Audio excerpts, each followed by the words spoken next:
Lihim ng liham.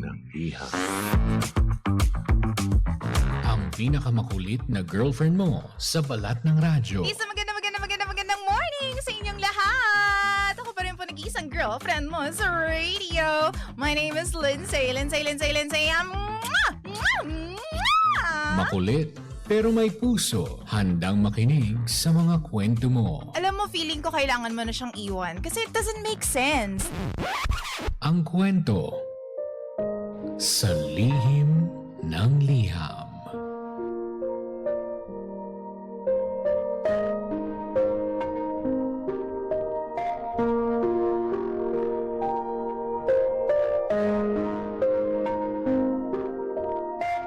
Mahal kong Lindsay. Ang sabi nila, kailangan irespeto mo ang pamilya ng taong mahal mo. Dapat kung ano yung pagmamahal mo para doon sa taong pinili mo, ay maibigay mo rin sa kanyang pamilya. Pero paano naman, DJ Lindsay, kung ikaw mismo hindi nirerespeto ng kanyang pamilya?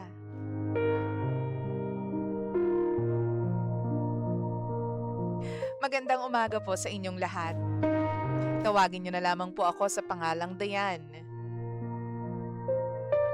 DJ Lindsay, hindi ko akalaing isang joke lang ang sisira sa respeto ko sa magiging pamilya sana ng fiancé ko.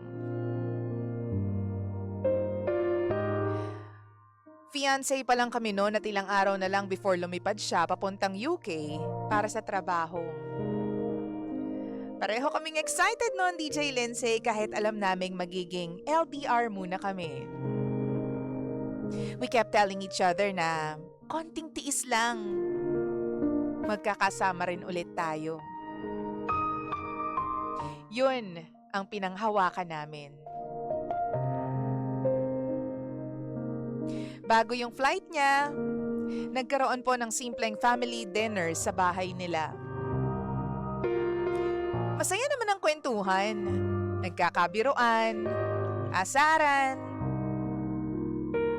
Until biglang nagsalita yung kanyang brother-in-law. Ang sabi niya, habang tumatawa, "Pre, hanap ka na lang ng chicks doon sa UK, yung citizen, para mabilis kang maging PR."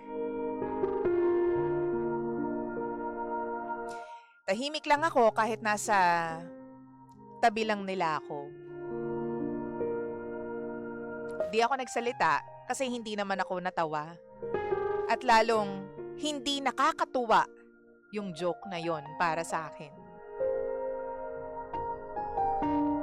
Mas masakit pa yung sumunod. Kasi wala namang nag-correct sa kanya.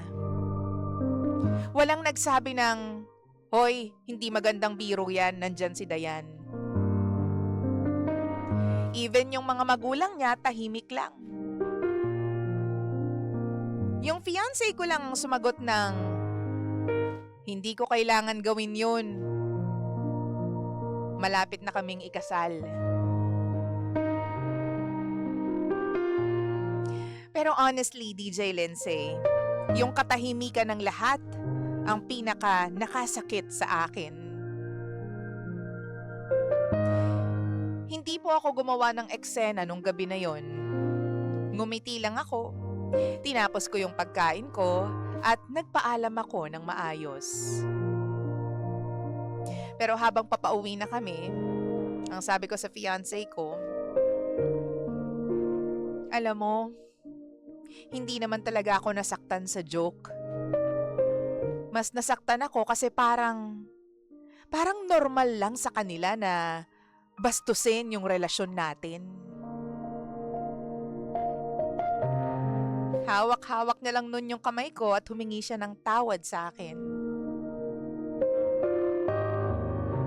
Wala na siyang sinabing iba after nun.